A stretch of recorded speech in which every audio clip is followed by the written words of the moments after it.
যাও তাহলে ভেতরে। তুমি কাজী আছে না সাথে? ছেলেও তৈরি, বিয়ে করে নাও তাকে। না, তাহলে এত প্রশ্ন কেন করছো তুমি? আমার উপর তোমার ভরসা নেই?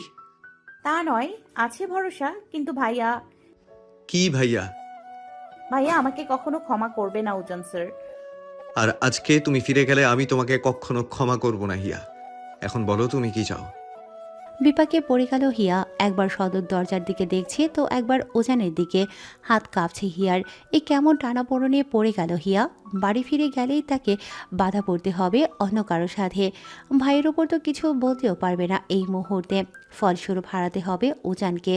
আর এদিকে উজানের সাথে বেরিয়ে গেলেই অসম্মান করা হবে শিশিরকে। বোনের জন্য শিশিরের যেই ত্যাগ সেটাকে তুচ্ছ করা হবে। কোন দিকে যাবে এখন হিয়া? হিয়ার অস্থিরতা উপলব্ধি করল উজান। জানে এটা ঠিক কতটা কঠিন হিয়ার জন্য। মনে তো আছে উজানের জন্য আকাশ সমান ভালোবাসা, কিন্তু শিশিরকেই বা কী করে এত বড় একটা পরীক্ষার মুখোমুখি দাঁড় করাবে হিয়া? হিয়ার মাথায় হাত রাখল উজান, হিয়াকে অভয় দিয়ে বলল, আমি আছি শিশিরকে সামলে নেওয়ার জন্য। তুমি আমাকে একটু ভরসা করো। চোখ বন্ধ করল হিয়া। তপ্ত শ্বাস ফেলে মাথা হালকা নাড়িয়ে সম্মতি জানালো।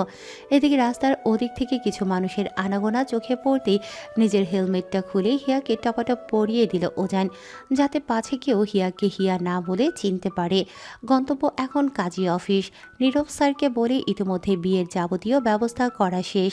সময় পেরিয়ে তখন বিকেলের মাঝামাঝি। হিয়াকে নিয়ে কাজী অফিসে উপস্থিত ওজান। নীরবকে সাক্ষী করে যতদূর পারা যায় বিয়ে সম্পূর্ণ করলো ওজান। ওজানের মাথায় একটাই চিন্তা ছিল, এতক্ষণ ধরে কোনো মতে বিয়ে করে হিয়াকে নিজের নামের পাশে জায়গা দেয়া। তারপর বাদবাকি দুনিয়া কোথায় যায় যাক, ধ্বংস হোক পুরো পৃথিবী, ঝলসে যাক সবার কঠিন হৃদয়, শুধু হিয়া উজানের হয়ে থাক, শুধু তার উজানের। এখনও ঘোরের মধ্যে কাটছে হিয়া। সকাল থেকে কি হচ্ছে এসব তার সাথে। এক লহমায় কত কি হয়ে গেল তার এই ছোট্ট জীবনে। সকালে ঘুম থেকে উঠে কলেজ থেকে ফেরার আগেও কি হিয়া ভেবেছিল আজ এভাবে এই অসময় উজানকে বিয়ে করবে সে? কখনো কি ভেবেছিল বাড়ি থেকে এভাবে পালিয়ে আসবে সে? কখনো কি ভেবেছিল শিশির আর উজানের মাঝে যে কোনো একজনকে বেছে নিতে হবে তাকে? শরীর পুরো ছেড়ে দিয়েছে, মাথা কাজ করা বন্ধ হয়েছে, পুরো শরীর রক্তশূন্যতায় আবির্ভাব দেখা মিলছে। কথা বলতে পারছে না হিয়া। সে তো কোনোদিন চায়নি এভাবে বিয়ে হোক তার। সেও তো চেয়েছিল লাল টুকটুকে বউ সেজে উজানের জন্য অপেক্ষার প্রহর গুনতে। কিন্তু বিধাতা এটা কি করল? ঠিক না ভুল? সে নিজেও কি বাড়ি থেকে পালিয়ে এসে এই কাজটা করে ভালো করলো? বাড়িতে নিশ্চয়ই রিয়াজদের পরিবার তুল কালাম বাঁধিয়ে দিয়েছে। শিশিরকে এত অপমান ডিজার্ভ করতো? আর ভাবতে পারে না হিয়া। ভাইয়ের জন্য মনটা দুমড়ে মুচড়ে ওখানেই পিষতে শুরু করলো। ভাই ক্ষমা করবে তো আমাকে? সন্ধ্যার আজান পড়ে গিয়েছে, অনেকক্ষণ হলো। আলো হারিয়ে ফেলেছে তার জৌলস। রাত নেমে গিয়েছে। হিয়াকে নিয়ে স্বপ্ন মেসের সামনে দাঁড়িয়ে আছে ওজান। কথা অনুযায়ী নীরবের প্রেমিকা পৃথার সাথে আজ রাতটা এই ছাত্রীনিবাসে থাকবে হিয়া। কাল ভোরে রওনা হবে চিটাগাংয়ের উদ্দেশ্যে। ওজান হিয়াকে সব বুঝিয়ে যাচ্ছে, কখন কোথায় যাবে, কবে বাড়ি ফিরবে, কিভাবে থাকবে। কিন্তু হিয়ার অশান্ত মন কিছুতেই আজ সারাদিনের এই ঝড়গুলো থেকে বেরিয়ে আসতে পারছিল না। ওজানের সব কথাতে হাঁ করে যাচ্ছে হিয়া। কিছু মগজে নিচ্ছে তো কিছু না বুঝেই প্রকৃতির উপর ছেড়ে দিচ্ছে। আমার একা হতে ভীষণ ভয় করছে উজান। আপনি থাকুন না আমার সাথে আর কিছুক্ষণ। আমি এখানেই দাঁড়িয়ে আছি। এই দেখো, পৃথার রুম এই থার্ড ফ্লোরের জানালার কাছে। যখনই কিছু প্রয়োজন হবে, আমাকে দেখতে ইচ্ছা হবে, তুমি জানালায় এসে দাঁড়িয়ে যেও, কেমন? ঠিক আছে, কাল কখন বের হব আমরা? ভোরের আলোটা ফুটুক। হিয়া মাথা নাড়িয়ে যেতে ধরেও থেমে গিয়ে বলল, আমি ভাইয়ার সাথে কোনো অন্যায় করলাম না। আমি ভাইয়ার সাথে কোনো অন্যায় করলাম না তো উজান স্যার। উজান হিয়ার হাতটা মুঠো করে ধরে বলল, করেছি, তবে তোমাকে কথা দিচ্ছি সব ঠিক করে দেবো আমি। মৃদু হেসে পৃথার সাথে উপরে আসলো হিয়া। ভরসা হলো উজানের উপর ঠিকই, কিন্তু অনুতাপের গ্লানিতে ভেতরে ভেতরে পিষে মরছিল মেয়েটা। এদিকে হিয়াকে পৃথার কাছে সেফলি পৌঁছে দিয়ে নীরব সহ পলাশের কাছে আসলো উজান। শিশির যেমন পলাশের চোখের তারা, কলিজার কলিজা, তেমনি শিশিরের সূত্রে উজান ও পলাশের অনেক ফেভারিট। মুচকি হাসি দিয়ে পলাশ দৌড়ে আসলো উজানের কাছে। পলাশের মুখের হাসি বলছে দোকানের ওদিকে আপাতত সব কিছু ক্ষীরাত আছে। উজান ভাই, একলা আইতে কইলেন কেন আমারে? ভাইয়ের লগে আজকেও কিলাকিলি করছেন নাকি? মুস্কি হাসল উজান, হেসে দিয়ে বলল, করিনি, তবে করব। আচ্ছা করেন কিলাকিলি। আমার আমার ফাইটিং দৃশ্য দেখতে সেই লাগে। অবশ্য আপনাগো যা ফাইটিং, কেন, আমাকে ফাইটিংয়ে আবার কি আছে? না, মারামারি গোতাগুতি করি, আবার দুইজনেই বইসা একসাথে চা পানি খান, একই সিগারেট ভাগাভাগি করে টানেন। আপনাগো আর কি, কয় মাস থাকি তো এই কইরা যাচ্ছেন। হেসে দিল নীরব। সাথে হাসলো উজান নিজেও। তবে নিজেকে সংযত করে পলাশের হাতে কিছু কাগজ ধরিয়ে দিয়ে উজান বলল, এগুলো সোজা গিয়ে শিশিরের হাতে দিতে, আর যেন কারো হাতে না যায়। পলাশ মাথা দুলিয়ে সম্মতি দিয়ে এক ছড়িয়ে আবারও দৌড় দিল দোকানের পথে। একটা দীর্ঘশ্বাস টানল উজান। পলাশের হাত থেকে কাগজের খামটা হাতে নিয়ে আঙুলের ইশারায় পলাশকে কাজে মন দিতে বলল শিশির। ভাইয়ের হুকুম যথাযথ পালন করতে চটপট নিজের কাজে লেগে পড়ল পলাশ। এদিকে শিশির আশেপাশে তাকিয়ে দেখল যে যার কাজে মগ্ন আছে কিনা। সবাইকে নিজেদের কাজে ব্যস্ত দেখে খাম থেকে কাগজটা বের করল শিশির। চোখ বুলালো ফটোকপি করা কাগজটার এপিঠ থেকে ওপিঠ অবধি। কাগজটায় আদ্যপ্রান্ত সব বুড়ে নিয়ে চোখ বন্ধ করলো শিশির। বন্ধ চোখের চেয়ারে মাথা ঠেকালো সে। কাগজগুলো লেপ্টে ধরল নিজের প্রশস্ত বুকে। একরাশ অভিমান থাকলেও কোথাও একটা শান্তি আর স্বস্তির আভাস মিলল যেন শিশিরের চোখে মুখে। হয়তো সে নিজেও বাঁচিয়ে দেখতে চেয়েছিল উজান তার বোনের জন্য ঠিক কত দূর যেতে পারে। রাত তখন 10টার কিছু পর। শিশিরের হাতে কাগজ দিয়ে সেই সন্ধ্যা রাত থেকে এখন অবধি ছাত্রী নিবাসের সামনে এক চায়ের দোকানে দাঁড়িয়ে আছে উজান, আর হিয়া দাঁড়িয়ে আছে ঠিক তার অপোজিটে দাঁড়িয়ে থাকা নীল রঙের নিবাসের থার্ড ফ্লোরের জানালায়। চোখে চোখ রেখে মিনিটে হাজারবার এই নিচ থেকে দাঁড়িয়ে হিয়াকে অভয় দিয়ে যাচ্ছে উজান। তবুও হিয়ার মন মানছে না। খুব জানতে ইচ্ছে হচ্ছে তার শিশির ভাই কী করছে। সেই দুপুর থেকে কিচ্ছু পেটে পড়েনি, না হিয়ার না উজানের। দুজনেই না খাওয়া। উজান যদিও পৃথাকে হিয়ার জন্য খাবার দিয়ে দিয়েছিল, কিন্তু হিয়া মুখে তোলেনি। আজকের এই সময়টা বড্ড ধীরে প্রবাহিত হচ্ছে মনে হচ্ছে। কখন আলো ফুটবে, কখন একটা স্বস্তির শ্বাস ফেলবে হিয়া। তুমি এখনো কাঁদছো হিয়া? না, কাছি কোথায়? আমাকে মিথ্যা বলছো? এখন তো আমার নিজেকে অপরাধী মনে হচ্ছে। মনে হচ্ছে আমি জোর করে তোমাকে তোমাকে দিয়ে বিয়েটা করালাম। এতে তোমার নিজের কোনো সহমত ছিল না। জানালার শিক ধরে আরও সামনে এসে হিয়া ফোনটা ভালো করে ধরে বলল, প্লিজ আপনি নিজেকে অপরাধী ভাববেন না। দেখুন, আপনি তো বোঝেন, বলুন আমার পরিস্থিতিটা। আমার ভাইয়ের জন্য খুব চিন্তা হচ্ছে। চাচি না ইদানিং কেমন জানি একটা হয়ে গেছে, আপনি জানেন না। আমি যে চাচির কাছে বড় হয়েছি, চাচি কখনোই আমাকে বুঝতে দেয়নি কিছুর অভাব। তুমি কোনোদিনও ওনার মেয়ে নীলির মতো দামি কিছু চেয়েছিলে কি তোমার চাচির কাছে, যে উনি না করতে পারতেন? বিষয়টা তা না, বিষয়টা অনুভূতি, আবেগের। আগে চাচিকে নিজের মানুষ বলে মনে হতো, কিন্তু কিছু মাস থেকে চাচির ব্যবহারটা কিরকম ভিন্ন ধরনের লাগছে। উনি আমাকে হিয়া মা বলে ডাকছেন ঠিকই, কিন্তু ওই কণ্ঠ সেই আগের রেশ নেই। উনি চাইছেন আমি যত তাড়াতাড়ি বিদায় হতে পারি ততই ভালো। অবশ্য আমি ভুলও হতে পারি। তাই জন্যই তোমার মনে হচ্ছে তোমার চাচি শিশিরকে কথা শোনাবে, বাড়ি থেকে তাড়িয়ে দেবে। সেটা উনি পারবেন না, কারণ দাদু আমাদের ওই জায়গাটুকু বাবা আর চাচুকে দুজনের নামে সমান সমান করে লিখে দিয়েছেন। আমার শুধু ভয় ওরা না মনোমালিন্য করে ভাইয়াকে কিছু কথা শুনিয়ে দেয়। কেউ কিচ্ছু শোনাবে না। আমি গিয়েছিলাম দোকানের ওদিকে। পলাশ বলল তোমার ভাই নিত্য দিনের মতো স্বাভাবিক আছে, দোকানও করছে। অবশ্য আমি একটু অবাক হয়েছে এতে। শিশির তোমাকে খুঁজছে না, বেরিয়ে দোকান সামলাচ্ছে। স্ট্রেঞ্জ না? ভাইয়া সত্যি আমাদের খোঁজ করছে না? পলাশের কথা শুনে তো তাই মনে হলো। তাই? তোমার ওই নিষ্ঠুর ভাই বুঝেছে আমার সাথে সে পারবে না। কিরকম তার নাকের টকা দিয়ে তার বোনকে ভাগিয়ে নিয়ে আসলাম। রেগে গিয়ে হিয়া বলল, মোটে আমার ভাই নিষ্ঠুর না, নিষ্ঠুর তো আপনার পরিবার। তোমার ভাই যে কি চিজ ভাই রে ভাই, ওপর মাবুদি ভালো জানেন সেটা। ড্র্যাকুলা একটা। রাগে ঠোঁটে ঠোঁট চেপে ফোন কেটে দিল হিয়া। ওজানকে একটা ভেঙচি কেটে জানালার পর্দা টেনে দিয়ে বিছানায় এসে শুয়ে পড়েই চোখ বন্ধ করে নিল। রাগে ফুঁসতে ফুঁসতে বলল, আমার ভাই ড্রাকুলা হলে আপনি কি জিরাফের বাচ্চা একটা? সব কাস্টমারদের বিদায় দিয়ে দোকানের শিক নামিয়ে তালা দিয়েছিল শিশির। আজকে মনে হয় একটু বেশি লেট হয়ে গেছে দোকান বন্ধ করতে। আশেপাশে কম বেশি সব দোকানই বন্ধ। মানুষজনের আনাগোনাও অনেকটা কম। তালা দিয়ে উঠে দাঁড়িয়ে পরনের শার্টটা ঝাড়তে ঝাড়তে সামনে তাকাতেই থমকে গেল শিশির। রোদেলা, এই এই এত রাতের রোদ এখানে? ধীর পায়ে রোদের দিকে এগিয়ে আসলো শিশির। রোদের মায়াভরা মুখটার দিকে তাকাতেই বুকটা ভারী হয়ে আসলো তার। কিরকম বিবর্ণ হয়ে আছে দেখো। কিছু কি খায়নি নাকি সারাদিন? তুই এখানে? ভেজা ভেজা চোখে কাপা কণ্ঠে রোদ বলল। ভয় হচ্ছিল ভীষণ। উজান উজান খুব রেগেছিল, বললো তোমায় খুন করে দেবে। আমি ওর পা ধরে ওকে আটকাতে চেয়েছি, ও শোনেনি। বাবা ছিল বাড়িতে, আমাকে বের হতে দেয়নি। তোমায় ফোন দিয়ে পাচ্ছিলাম না আমি। মৃদু হেসে রোদের মাথায় হাত বুলিয়ে দিল শিশির। ধীর কণ্ঠে বলল। পাগলি, মুহূর্তেই এক ফালি হাসি দিল রোদ। এখন এই রাতে কি বলে বের হলে? সাব্বির নিয়ে আসলো। মাকে বললো একটা ফ্রেন্ড আছে, ওর জন্মদিন আমাকেও নিয়ে যেতে চায়। মাও রাজি হলো। সাব্বির আমাদের কথা সবটাই জানে।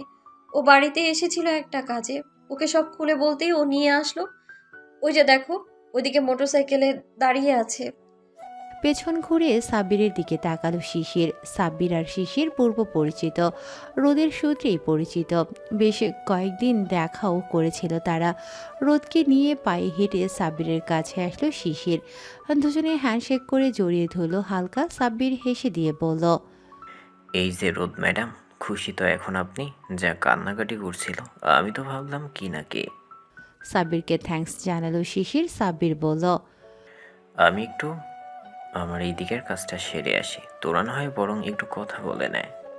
রোদ তো এক পায়ে রাজি হয়ে গেল। শিশির বলল। ঠিক আছে, ফোন দিও তোর কাজটা শেষ হলে। সাব্বির চলে যেতেই একটা রিক্সা ভাড়া করলো শিশির। যদিও রাত অনেক গভীর হওয়াতে তাকে গুনতে হলো এক্সট্রা টাকা। নির্মল প্রকৃতি, শুনশান চারপাশ, দোকানপাটের বেশিরভাগই বন্ধ।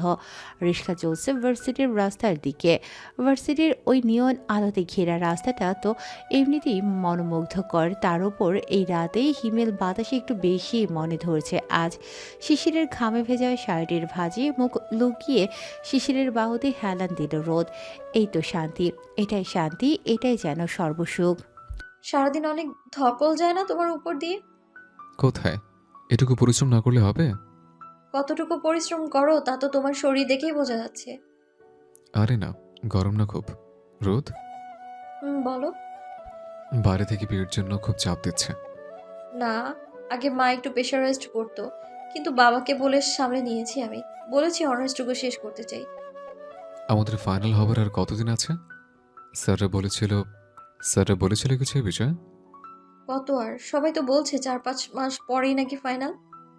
4-5 মাস হয়ে যাবে। শিশিরের বাহু থেকে মুখ তুলে রোদ কপালে হালকা ভাঁজ এঁকে বলল। কি হয়ে যাবে? শিশির রোদের ডান হাতটা নিজের পায়ের উড়ুর উপর তুলে রোদের আঙুল নাড়াতে নাড়াতে বলল। সামনের উঠোনের বাদিকের জায়গাটা তো জানো আমাদের। বলেছিলে একবার, ওখানে নাকি ভিত্তিও দেয়া আছে, শুধু ছাদ করা নেই। হুম, ওখানে আমাদের একটা ছোট্ট বাড়ি বানাবো। আমি থাকবো, তুমি থাকবে, আর এই রোদের মতো অনেকগুলো সিন্ড্রেলা থাকবে। শিশিরের এই কথাগুলো রোদের মন ভালো করার জন্য মারাত্মক পর্যায়ের যথেষ্ট ছিল। রোদের তো বেশি কিছু চাহিদা ছিল না। ক্লান্তির সব রেশ মুহূর্তেই ধুলোয় মিশিয়ে গেল। চোখে মুখে শান্তির রেখা ফুটে উঠল রোদের। তার তো চাই একটা নিজের সাজানো সংসার। ছোট্ট হলেও ক্ষতি নেই, কিন্তু সেটা পরিপাটি হওয়া যেন চাই। সত্যি? কিন্তু তুমি এত টাকা পাবে কোথায়? কেন, শিশিরকে কি তোমার এত অকাজের মনে হয়? আরে কি মুশকিল তা বলছি, কোথায়? ছাদ দিয়ে রুম করতে, সেটা রং করতে, সাজাতে তো অনেক খরচ। এতগুলো একসাথে কি করে? হুম, মায়ের গ্রামে যে অংশটুকু ছিল মামারা সেদিন ভাগে বসেছিল।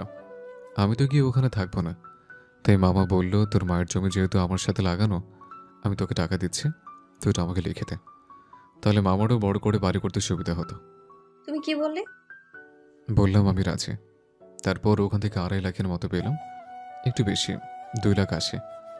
আর বাবার ব্যাংকে কিছু টাকা ছিল। হ্যাঁ, আঙ্কেল তো ব্যাংকে জব করতো শুনেছি আমি। হুম, ওখানে জমা ছিল, ওটা ফিক্সড ডিপোজিট করা ছিল। আমি নমিনি ছিলাম। হিয়া তো তখন হয়নি। ওখান থেকে না ওরা লাভ সহ 6-এর কাছাকাছি দেবে। অনেকদিন হলো যে। আর আমার নিজের কিছু জমানো ছিল, যেটা আমি হিয়ার বিয়ের জন্য রেখেছিলাম, বা ভবিষ্যতে যদি কিছু করতে 11 লাখের একটু উপরে অ্যারেঞ্জ করেছে। সেদিন এক ইঞ্জিনিয়ারের সাথে কথা বললাম। বলল যে ওইরকম 3টে রুম, ড্রয়িং, ডাইনিং আর 2টো ওয়াশরুম করতে 10-এর কাছাকাছি লাগবে, হয়তো একটু বেশি। লাগলে একটু পরে ম্যানেজ হয়ে যাবে। সামনের মাসটা পড়লেই কাছে হাত দেব, এরপর ফাইনাল। সবই তো বুঝলাম, কিন্তু চাচিরা কিভাবে নেবে বিষয়টা যদি ওরা মন খারাপ করে? করবে না রোদ, ওরা চাইছে আমি আলাদা থাকি। মুখে বলে না বোঝা যায়। চাচা অবশ্য মাটির মানুষ, কিন্তু তারপরও। আর তাছাড়া তাছাড়া আমি তোমাকে চাচির সাথে রাখবো না রোদ। আমরা আলাদা থাকবো, আমাদের আলাদা বাড়ি হবে। হিয়াও জানো যদি থাকতে চায় আমাদের সাথে, দেন দে আর অলসো অলওয়েজ ইনভাইটেড। বালাই ষাট, উজান আর হিয়া আমাদের সাথে থাকতে যাবে কোন দুঃখে? আমার ভাইয়ের কি বাড়ি নেই নাকি? হুম, তবে আমরা চারজন একসাথে থাকলে কিন্তু খুব মজা হবে বলো। আমি আর হিয়া সারাক্ষণ তখন শ্, হয়েছে আর তাহলে। আচ্ছা শোনো না, আমার না কিছু জমানো টাকা আছে, প্রায় 1 লাখের উপরে, 1.5-এর মতো হবে। নেবে তুমি যদি কম পড়ে? ধুর পাগলি, তোর টাকা আমি নেবো কেন? আমি তো অ্যারেঞ্জ করেই নিয়েছি সব। হ্যাঁ তা বলছি না। আচ্ছা বাদ দাও, ওটা আমি জমিয়ে রাখবো। তারপর আমি আমাদের রুমের জন্য ওই পুঁথির সুন্দর সুন্দর মালাগুলো আছে না, দরজায় লাগানোর, ওগুলো একটা কিনবো। একটা শুধু? আর কি কিনবি? আর একটা ওয়াইন চার্ম কিনবো। তারপর একটা আমাদের বিয়ের একটা বড় ছবি বাঁধাই করে আমাদের বেডরুমে উপর টাঙিয়ে রাখবো, ঠিক আছে? শিশির রোদের নাকটা আবার টেনে দিয়ে বলল, মাই বিউটিফুল সিন্ড্রেলা, সব হবে। শুধু আমাকে আরেকটু সময় দিন আপনি। এদিকে শিশিরের রিস্কা ঠিক এক সময় ক্রস করছিল স্বপ্ন ছাত্রনিবাসের রাস্তা দিয়েই। এখনও হিয়া জানালার মাথা ঢুকে নিচের দিকে দাঁড়িয়ে থাকা উজানকে দেখে যাচ্ছে। উজানও বন্ধ দোকানের সাথে রাখা উঁচু ব্রেঞ্চটায় হেলান দিয়ে মগ্নতার পিচ্ছি হিয়াকে পাহারা দিতে। শিশিরদের রিস্কা ঠিক ক্রস করল উজানের সামনে দিয়ে। ঘন অন্ধকার আর নিজেদের মধ্যে গল্পে লিপ্ত থাকায় উজানকে ঠিক লক্ষ্য করল না শিশির আর রোদ। এদিকে এদেরকে একসাথে দেখে চমকে উঠল উজান। ঠিক দেখল তো উজান, না ভুল হতেই পারে না, এটা তো শিশির আর রোদই। কিছু মুহূর্ত হতভম্বের মতো দাঁড়িয়ে থেকে রাগে ফেটে পড়ল উজান। এখানে এরা টেনশনে ফেটে যাচ্ছে, আর এদেরকে দেখো কিরকম বিন্দাসে রাত্রিবিলাসে বেরিয়েছে। ভোর না হতেই হিয়াকে নিয়ে কক্সবাজারের উদ্দেশ্যে রওনা দিল উজান। আপাতত কিছুদিন হিয়াকে নিয়ে দূরে থাকারই সিদ্ধান্ত নিল সে। বাকিটা না হয় পরিস্থিতিটা স্বাভাবিক হয়ে আসলেই ভাবা যাবে। এখন তো তার চাই শুধু হিয়াকে নিয়ে থাকার একটা নিরাপদ আশ্রয়। বেলা গড়িয়ে বিকেল, তখন সন্ধ্যা ছুঁই ছুঁই। আকাশে বাতাসে শীতের আগমনী বার্তা, সাথে উত্তাল সাগরের গর্জন আর ঢেউয়ের মন মাতানোর ধ্বনি। কক্সবাজারের একটা সুন্দর মেডেলে রুম ভাড়া করে হিয়াকে নিয়ে উঠল উজান। রুমটা ছোটোখাটো, কিন্তু ডেকোরেশন অতি চমৎকার। আর বেশি চমৎকার রুমের সাথে লাগানো ব্যালকনিটা। গায়ের শার্টটা খুলে নিয়েই একটা বিরাট গাছ চারা দিয়ে উঠল উজান। এত দূরের জার্নি করতে হবে জানলে তো ফ্লাইটেই আসতে পারত সে। এই এত ধকল নেওয়া যায়? বিছানায় বসে মাথার চুলগুলো খামছে ধরতেই হিয়া এসে বসলো উজানের পাশে। কেবলই হাত আর মুখটা ভালো করে ক্লিন করে বের হয়ে আসলো সে। কিন্তু একটা গোসল দিয়ে যে জামা পরবে, সেই জামা কাপড় কিছুই তো সাথে করে নিয়ে আসেনি সে। অস্ফুটে উজানকে ডেকে উঠল হিয়া। উজান, বলো। আপনার কি খুব মাথা ব্যথা করছে? হ্যাঁ, এমনি চোখের দিকে ব্যথা হচ্ছে হালকা। টিপে দিব আমি? দেই? দিবে, দাও। উজান আলতো করে হিয়ার কোলে মাথা রেখে হিয়ার পেটে মুখ গুজে নিল। হিয়াও নিজের নরম হাত দুটো উজানের মাথার চুলগুলো মুঠো করে ধরে টিপে দিতে থাকলো উজানের মাথা। তার সাথে কখনো টিপল উজানের চোখের পাতা, তো কখনো ভ্রুর চারপাশ, তো কখনো পেছনের ঘাড়। তুমি একেবারে গোসলটা করে নিয়ে বের হতে পারো হিয়া, পরে রাতের বেলা ঠান্ডা লাগে যদি। সেটা তো বুঝলাম, কিন্তু গোসল করে এসে পরবোটা কি? আমি তো এক কাপড়ে বেরিয়ে আসলাম বাড়ি থেকে আপনার সাথে। এখন উজান উঠে হিয়ার মুখে হাত বুলিয়ে দিয়ে বলল, সরি, খেয়াল ছিল না। আচ্ছা, তুমি গোসলটা করে আমার জামা কাপড় থেকে কিছু একটা পরে দাও। তারপর রাতের দিকে আমরা এখন নিচে যাব। এখানে অনেক দোকান আছে, সেখান থেকে তোমার জন্য কয়েকটা জামা কিনে নেব, কেমন? ঠিক আছে, আপনি তাহলে একটু রেস্ট করুন, আমি গোসলটা করে আসছি। হিয়া গোসল করে নিতে একবেলা ঘুম হয়ে যায় উজানের। এদিকে গোসল করে উজানের জামাকাপড় পরে জামাকাপড় গুছে পরতেই বোকা বনে যায় হিয়া। এগুলো তো একটাও তার সাইজের না, তার উপর এরকম মলিন মলিন কালার। তার জামাকাপড় তো হওয়া চাই বাটারফ্লাই আর রং বেরঙের ফুলের সমাহারে ভরপুর। তবেই না শরীরের সাথে সাথে মনটা উঠতে থাকে কিন্তু এই খাটাসটাকে দেখো, ম্যাক্সিমাম জিনিসই সাদা, আর জিন্স সেটার কথা তো বাদই, বেল্ট পরলেও আটকে থাকবে কিনা হুসনো হু। সেখান থেকে বেছে কুচিয়ে একটা হালকা রঙের নেভি ব্লু শার্ট পরে বেরিয়ে আসলো হিয়া, সাথে পরলো একটা হাফ কোয়ার্টার প্যান্ট। আর যদিও অনেক লুজ, ধরে না রাখলে যখন তখন খুলে যাবার সম্ভাবনাই বেশি। এদিকে এই ঢিলে শার্ট, তার উপর প্যান্টের খুলে যাওয়া ওভার ভয়, সব মিলিয়ে হিয়াকে এই মুহূর্তে একটা ছোট্ট বাচ্চার চাইতেও বেশি কিউট লাগছে, যেন একটা তুলতুলে পুতুল। ঘুমন্ত চোখ জোড়া খুলে হিয়ার দিকে চোখ মেলতেই উঠে বসলো ওজান। আরে কে এটা? তার হিয়া পিছি নাকি? মুচকি হেসে দিয়ে হিয়াকে দু চোখের সব দিয়ে দেখতে থাকলো ওজান। এক্ষুনি সংযমটাকে হারিয়ে দেবে নাকি এই পাগলিটা? আদুরে সুর টেনে হিয়া ওজানের দিকে এগিয়ে এসে গদগদ কণ্ঠে বলল, ও উজান, দেখুন না শার্টটা কিরকম ঢিলে হয়ে আছে, মনে হচ্ছে এতে আরো দুটো হিয়া ঢুকে যাবে। আচ্ছা, আপনি কি এত মোটা আমার চাইতে? দেখি উঠুন তো, মেপে দেখি একটু। হিয়ার কথায় হেসে দিল ওজান, হাসি টেনে বলল, অনেক মোটা আমি, তোমার চাইতেও 10 ডাবল। এক নাগাড়ে কথাগুলো বলতে গিয়ে যেই পেছনে পা বাড়াতে যাবে, হিয়া অমনি বেঁধে রাখা প্যান্টটা সপাটে খুলে পড়ে গেল নিচে। চোখ বড় বড় করে তাকিয়ে উঠল হিয়া। কি হলো কেসটা? ইস, লজ্জায় বোধ হয় এই মুহূর্তে লুটিয়ে পড়ে হিয়া। ইস ইস ইস, এটা কোনো একটা কথা হলো? ধ্যাত! কপালে 4-5টা থাপ্পড় দিতে দিতে প্যান্টটা টুক করে উপরে তুলে মুঠো করে ধরল হিয়া। এদিকে হিয়ার এই নাস্তানাবোধ অবস্থা দেখে মনে মনে হেসে লুটোপুটি খাচ্ছে যেন ওজান। এদিকে ওজানকে উঠে দাঁড়াতে দেখে পিছিয়ে গিয়ে দেয়ালের সাথে মিশে গিয়ে তপ্ত শ্বাস ছুটতে থাকলো হিয়া। মুখে ডেভিল সূচক হাসি টানতে টানতে নিজের প্যান্ট থেকে বেলটা খুলে হিয়ার দিকে এগিয়ে আসলো ওজান। ভয় প্যান্ট আর শার্ট দুটোই খিচে ধরলো মেয়েটা। কি করতে কি চাইছে এই লোকটা? এক্ষুনি খেয়ে ফেলার মতলব আছে নাকি? ভয়ে চোখ বন্ধ করে নিল হিয়া। ওজান নিজের বেলটা হাতে নিয়ে হিয়ার একদম গা ঘেঁষে দাঁড়িয়ে। হিয়ার মাথার সাথে মাথা ঢুকে দিতেই লজ্জায় পুরো রক্তিম বর্ণতে নিজেকে রাঙিয়ে নিল হিয়া। দুজনের নিঃশ্বাসের তপ্ত শ্বাস এক হয়ে মিশতে শুরু করলো। এতে আরও কেঁপে উঠল হিয়া। মুচকি হাসল ওজান। হিয়ার কোমরের দিকে হাত রাখতেই নিজের হাতের বাঁধন আলগা করল হিয়া। হিয়ার প্যান্টের ভাঁজে ভাঁজে বেলটা গুজে দিয়ে সেটাকে শক্ত করে বেঁধে দিল ওজান। এদিকে ওজানের আঙুলের ছোঁয়া, আধো ছোঁয়া স্পর্শ কোমরে এসে লাগতেই চুপসে গিয়ে ওজানের বাহু খিচে ধরে আছে হিয়া। কি করছে কি এই লোকটা? ইস, হার্ট অ্যাটাক করিয়েই ছাড়বে বোধ হয় মানুষটা। কি করছে এই মানুষটা? পুরো শরীরের লোমকূপ দাঁড়িয়ে যাচ্ছে তো আমার। আজ এনার জন্য সত্যি বুঝি এই হিয়ার থেকে হিয়াটা বেরিয়ে ফুস হয়ে যায়। এবার তো থামুন। ইস, এরকম কেউ করে? ওজান হিয়ার কোমরে বেলটা লাগিয়ে দিয়ে একটানে হিয়ার দু কোমর খিচে হিয়াকে নিজের কাছে এনে ফেলল। চোখ মেলে উজানের দিকে তাকালো হিয়া। উজান কোমরের বাঁধনটা আরো শক্ত করে পেঁচিয়ে ধরে বলল, এখন লাগিয়ে দিলাম, সময় আসলে সবটাই খুলে নেব হিয়া পিচ্ছি। উজানের বুকে একটা কিল বসিয়ে দৌড়ে লজ্জাতে ব্যালকনিতে পালালো হিয়া। দুহাতে মুখ ঢেকে মাথা নাড়াতে নাড়াতে বলল, এই শার্টটা এত অসভ্য আর অশালীল কেন? ধ্যাত! হিয়ার জন্য কেনাকাটা করে রাতের ডিনারটুকু শেষ করে নিল দুজন। মন তো চাইছিল একটু সমুদ্রের ওই উত্তাল ঢেউয়ের ভাজে ভাজে নিজেদের একটু ভাসিয়ে দিক তারা, কিন্তু শরীর সায় দিল না। উজান তো যাও একটু বিশ্রাম করেছিল, কিন্তু বেল্ট লাগানোর কাহিনীর পর থেকে তো হিয়া পিছিয়ে ভয়ে একটা জায়গায় স্থির থাকতে পারলো আর কোথায়। সেই দিনটা উজানের বুকেই ঘুমিয়ে পার করল হিয়া। তবে এত কিছুর মাঝেও অস্থিরতার কমতি হলো না শিশিরের জন্য।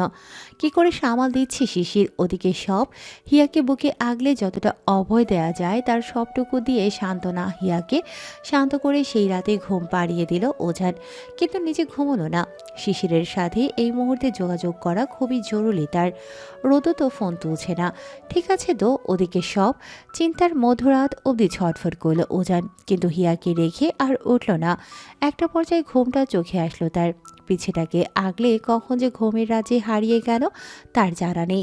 সকাল তখন 8টার কিছু আগে। রাতের দিকে খুলে রাখা জানালাটা বন্ধ করা হয়ে ওঠেনি, আর সেই জানালার পর্দা ভেদ করে আলো এসে ঢুকছে রুমে। শীতের আগমনী গান বাজলেও সূর্যের তেজটা কিছু কম নয়। চারদিকে কর্মব্যস্ত মানুষের আওয়াজ কানে পৌঁছালো, সাথে সমুদ্রের পানির টুপটাপ শব্দ কানে বাজলো। ঘুম ভাঙল হিয়ার, গাটা আড়মোড়া দিয়ে চোখ খুলতেই নিজেকে আবিষ্কার করলো উজানের বাহু বন্ধনে। কত যত্নের সাথে উজান তাকে আগলে ধরে আছে দেখো। চোখ দুটো পিট করে কষলে নিল হিয়া। একটু উপরে উঠে উজানের মুখের দিকে তাকিয়ে এক হাতে হাত বোলাতে শুরু করলো উজানের সারা মুখ। আচ্ছা, আমি কি দেখে লোকটাকে এত ভালোবাসলাম? সবাই যে এনাকে এত সুন্দর সুন্দর বলে, খুব নাকি হ্যান্ডসাম। কচু হ্যান্ডসাম। আমার শিশির ভাইয়া কত ভালো এনার চাইতে। এনার নাকটা দেখো কত, এত টিকালো কেন? ঠোঁটগুলোও তো পিঙ্ক পিঙ্ক। লিপস্টিক দেয় বুঝি? দেখি তো একটু। হিয়া উজানের ঠোঁটগুলো ঘষতে ঘষতে বলল, কোথায়? ন্যাচারালি তো লাগছে, কিন্তু এ তো যে সিগারেট খায়, তাহলে কালো কেন হয় না? আশ্চর্য তো। কপালটাও তো এত চওড়া, চুলও আগের মতো নেই। আগে কত ঘন আর মজবুত ছিল, এখন তো মনে হচ্ছে দুদিন পর টাক বেরিয়ে যাবে। আর দেখেও তো যে ডক্টরদের মাথার চুল থাকতে নেই, সব নাকি পড়াশোনা করতে গিয়ে। ইস, টাক হয়ে গেলে কি রকম দেখতে লাগবে ব্যাপারটা। লতা তো আমাকে খ্যাপাতে খ্যাপাতে শেষ করে দেবে, ধুর। আর এই চোখগুলো, এই চোখগুলো একদম চিকার মতো। এর চাইতে আমার ভাইয়ের চোখগুলো কি সুন্দর, টানা টানা। মেয়েগুলো এমনি এমনি এনার প্রেমে হাবুডুবু খায়, দেখতে একটু ভালো না। হঠাৎই উজানকে পরখ করতে গিয়ে হিয়ার নজর যায় উজানের বাম কানের দিকে, যেখানে কানের লতিতে ছোট্ট একটা তিলের দেখা মিলে স্পষ্ট। চোখ বড় বড় করে উজানের বাম দিকে ঝুঁকিয়ে এসে ওই তিলটায় হাত বুলোতে শিউরে ওঠে হিয়া। মুখটা রঙিন করে বলে ওঠে, এটা কি সুন্দর একটা তিল! ইস, কি কিউট! আগে কেন দেখিনি এটা আমি? আজ তো এটাকে গিলেই ফেলবো পুরো। বলেই উজানের কানের লতিতে একটা বাইট বসিয়ে দিল হিয়া। ব্যথায় ঘুম ভেঙে আসলো উজানের। হিয়াকে নিজের কানের সাথে গোল্লাছুট নামক কামড়াকামড়ি খেলতে দেখেই মুচকি হেসে হিয়াকে বালিশে শুইয়ে দিয়ে হিয়ার উপর শুয়ে পড়ল উজান। কপালে স্নেহের এক পরশ বুলিয়ে দিয়ে বলল, সব থাকতে এই কানটাকেই মনে ধরলো ম্যাডামের। হেসে দিল হিয়া। সেই হাসির ঝংকার গিয়ে কানে বাজলো উজানের। হিয়ার মুখের হাসিতে আরও একবার মুগ্ধ হয়ে গেল যেন সে। নিজের হাসিটাকে দমিয়ে হিয়া বলল, কান্না মাস্টার মশাই, আপনার এই তিলটা মনে ধরেছে খুব, একদম একটা কাপ কেকের মতো। কি সুন্দর! তাই মনে তো আমারও একটা তেল ধরেছে। আমি যদি সেটাতে বাইট বসিয়ে দিই চলবে? চোখ বড় বড় করে তাকালো হিয়া। তিল মনে ধরেছে মানে? কোন তিল? হিয়ার তো পুরো শরীর জুড়ে মোটে 3টে তিল। একটা পায়ের গোড়ালির কাছে লাল তিল, একটা কোমর বরাবর ছোট্ট তিল, আর একটা তো বুকের উপরে গলা বরাবর। দমটা ছোট হয়ে আসলো হিয়ার। কোথায় বাইট বসাবে এখন এই অসভ্য লোকটা? ধুর। নেশাত্মক চোখে হিয়ার বুকের উপরে তিলে নিজের ঠোঁট ছোঁয়ালো উজান। লজ্জায় উজানের মাথার চুল খামছে ধরল হিয়া। এই তিলটার কথা স্যার কি করে জানলো? আমি তো সব সময় ওড়না দিয়ে ওনার সামনে আসি। তাহলে উজানকে ধাক্কা দিয়ে উঠে আসতে যাবে, অমনি হিয়াকে পেছন থেকে জড়িয়ে আটকে দিয়ে হিয়াকে নিজের সর্বস্ব এক করে জড়িয়ে ধরল উজান। নিজের চওড়া চওড়া লম্বা পা জোড়া বাম পাটা তুলে দিল হিয়ার শরীরের ওপর। পেছন থেকে শক্তপোক্তভাবে হিয়াকে আগলে মুখ ডুবালো হিয়ার ঘাড়ের ভাঁজে পিঠের ওপর। চুপচাপ শুয়ে থাকো এখন, কালকে সারা রাত ঘুমোতে দাওনি কিন্তু। মাথা নাড়ালো হিয়া। হিয়াকে আগলে রাখা উজানের হাত দুটো শক্ত করে ধরে এসে নিজেও চোখ বন্ধ করে নিল, তবে ঘুমের জন্য না, উজানের দেওয়া লজ্জা থেকে বাঁচার জন্য। 2 দিন কক্সবাজারে স্টে করে 3 দিনের মাথায় ঢাকাতে এসে পৌঁছলো উজান আর হিয়া। কথা অনুযায়ী উজানের বন্ধু রাহাতের ফ্ল্যাটে থাকবে তারা এখন। সেই অনুযায়ী সব গুছিয়ে নিয়ে হিয়াকে নিয়ে নতুন ফ্ল্যাটে এসে পাড়ি জমালো উজান। রাহাত হচ্ছে রিমা ম্যাডামের হাজব্যান্ড। ঘরোয়াভাবে বিয়েটা হলেও পারিবারিক কিছু কারণে এখনও সবার মাঝে জানাজানি হয়নি বিষয়টা। আর বন্ধুর ওয়াইফ হিসেবে রিমার সাথে একটা আলাদা আত্মীয়তার সম্পর্ক উজানের, সেটাকে অন্য কিছু ভেবে গুলিয়ে ফেলেছিল হিয়া এতদিন। এই ফ্ল্যাটটা রাহাতের অফিস থেকে পাওয়া, এখনও তারা এসে থাকা শুরু করেনি। এসে থাকতে সময় লাগবে আরও, তাই পড়ে আছে অনেক দিন যাবৎ। রাহাতের টাকার কমতি নেই, তাই ফ্ল্যাটটা রেন্টে দিতেও তাদের তেমন কোনো আগ্রহ ছিল না। এদিকে হিয়াকে নিয়ে আসবে বিধায় একটা ছোট্টখাটো আর একটা ছোট্ট RFL এর জ্যাগ সহ একটা ছোট্ট সংসার সাজাতে প্রয়োজনীয় যা দরকার সব এনে সাজিয়ে দিয়েছে ওজান। এই তো ব্যাস, এখন শুধু একটা শুভ মুহূর্ত দেখে হিয়াকে বাড়িতে পরিচয় করিয়ে দেওয়াটাই বাকি। এই তো যা। গোসল সেরে রুমে আসতেই পা আটকে গেল হিয়ার। এসব কি উজানের হাতে, সাথে পুরো বিছানা জুড়ে। ভালো করে তাকিয়ে দেখতেই হিয়া বুঝলো এগুলো তো সব বইপত্র, কিন্তু কিসের? আরেকটু এগিয়ে এসে বইগুলো মনোযোগ সহকারে দেখতে গিয়ে হিয়া আবিষ্কার করলো এগুলো তো উচ্চ মাধ্যমিকের যাবতীয় টেস্ট পেপার থেকে শুরু করে A to Z সব বই। কিন্তু এগুলো দিয়ে এই নতুন ফ্লাইটে কি করবে হিয়া? রাগে পুরো শরীর রেডি করে উঠল হিয়ার। মানে কি, এই নতুন সংসার করতে এসে এখন এই বইপত্র নিয়ে বসতে হবে তাকে? আশ্চর্য। এই এসব কি? হ্যাঁ, এগুলো এগুলো বই, টেস্ট পেপার, এগুলো দিয়ে কি হবে এখন? আপনি এক্ষুনি এগুলো বাহিরে বের করুন, বের করুন বলছি। এক্সকিউজ মি মিসেস শাহরিয়ার, এগুলো বাইরে বের করে ফেলে দেওয়ার জন্য আমি নিয়ে আসিনি। অনেক পড়া মিস গিয়েছে কদিন আপনার, এখন দিনরাত পড়ে সেগুলো পুষিয়ে নিতে হবে, কুইক। রাগের উপর আরো পাহাড় সমান রাগ এসে জড়ো হলো হিয়ার সারা অঙ্গ জুড়ে। এ কেমন লোক, একদম বেরসিক। দেখুন উজান স্যার, আমি এখানে আপনার সাথে সংসার করতে এসেছি। আমি তো বলছি না যে আমি পড়াশোনা করব না, করব সব, কিন্তু তাই বলে আসতে না আসতে আপনি আমাকে বই নিয়ে বসিয়ে দেবেন, এটা কি ঠিক? লিসেন হিয়া, এমনিতে শিশিরের জন্য এই অসময়ে তোমাকে আমি বিয়েটা করেছি। তার মানে এই নয় যে তুমি তার সুযোগ নিয়ে পড়াশোনাতে ফাঁকিবাজি করবে। সো যা বলছি সেগুলো মন দিয়ে শোনো। হিয়া শুনবে কি? এমনিতেই বিয়ে করে আসছে থেকে একটু ঠিকঠাক মতো আদর করছে না, তার উপর এই পড়াশোনা। আজকে তো এই লোককে আমি মাথার তোয়ালেটা একটানে মাথা থেকে খুলে বিছানার উপর চটকে দিয়ে রাগে গসগস করতে করতে হিয়া বলল, আপনি জানেন আপনার ডাক্তারি নলেজটা ঠিক যতটা ভালো ততটাই খারাপ এই সাংবাদিক নলেজ। হিয়াকে রাখতে দেখে উজানো রেগে গর্জে উঠে বলল, তোয়ালেটা বিছানায় কেন ফেললে হিয়া? হিয়া লিসেন, আমি কিন্তু এই ব্যাপারে খুব পার্টিকুলার। হ্যাঁ, যেখানকার জিনিস সেখানে না রাখলে আমি কিন্তু। এই সাংসারিক নলেজ, হ্যাঁ সেই তো আমি দেখতেই পাচ্ছি আপনি কত পার্টিকুলার, কত দায়িত্ব আপনার। ইউ নো হোয়াট, শিশির তোমাকে একটু বেশি আদর দিয়ে প্যাম্পার করে করে মানুষ করেছে, যার জন্য তোমার মাঝে কোনো। এখন তো আপনি আছেন শিখিয়ে দেওয়ার জন্য, তাই না? আমাকে কথা না শুনিয়ে নিজে গিয়ে তো তোয়ালেটা বারান্দায় মেলে দিয়ে আসতেই পারেন। আমি আমি মেলবো? কেন? আপনি তো আমার টিচার, আমার হাজবেন্ড। আপনি আমার কথা ভেবে এত কিছু বইপত্র নিয়ে এলেন, আর এইটুকু করতে পারবেন না? ডিসগাস্টিং হিয়া, ইউ আর টু মাচ। রাগে তোয়ালেটা বিছানা থেকে তুলে দড়িতে মেলে দিয়ে আসলো উজান।